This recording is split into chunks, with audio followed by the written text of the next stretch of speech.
તો તૈયારી કર્યા વગર ખાલી નસીબના જોરે લાગી જઈશું. એવું જો કંઈ તમે વિચારતા હોય તો તૈયારી ખરેખર છોડી દે, ખોટો ટાઈમ પાસ કરવાની કોઈ જરૂર નહીં. હવે ખરેખર જો તમે તૈયારી કરતા હોય તો એક પ્રોપર પ્રિપરેશન જોઈએ.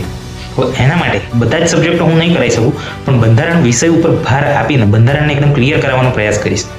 કેમ કે કોન્સ્ટેબલ જેવી પરીક્ષામાં પણ 30 માર્કનું બંધારણ રોકડું પૂછાય છે, તો એમાંથી મેક્સિમમ સ્કોર તો આપણે કરવો જ પડે. નોર્મલી તૈયારી કઈ રીતે હોય કે માણસ ચોપડા વાંચે, એકદમ 500 700 પત્તાના ચોપડા વાંચે, પણ એમાં હું વાંચવાનું છે તો ખબર ના હોય, 10 વાર ચોપડા વાંચીને બેઠા હોય. તો એના માટે જ એક પ્રોપર વિડીયો બનાવવાનો ટ્રાય કર્યો છે મિત્રો, કે જેના તમે શાંતિથી એકવાર જોશો તો પણ સમજાઈ જશે.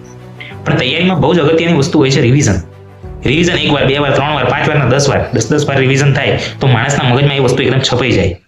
તો એકવાર એવું બી નથી કે તમે મારો વિડીયો જોશો અને એકવારમાં તમને આવડી જ જશે. હા, કોન્સેપ્ટ તમારો ક્લિયર થઈ જશે, પણ એના તમારે વારે ઘડીએ રિપીટ કરવું પડશે, રિવિઝન કરવું પડશે, તો જ તમારી તૈયારી ખરેખર ગણાશે. બસ વધારે તો નહીં, પણ તમારું બંધારણ હું એકદમ ક્લિયર કરાવડાવી દઈશ. પણ એના માટે તમે કોમેન્ટમાં જણાવજો શું ખરેખર તમારે વિડીયો જોઈએ છે, તો જ હવે પછીનો આગળના વિડીયો આપણે બનાવીશું.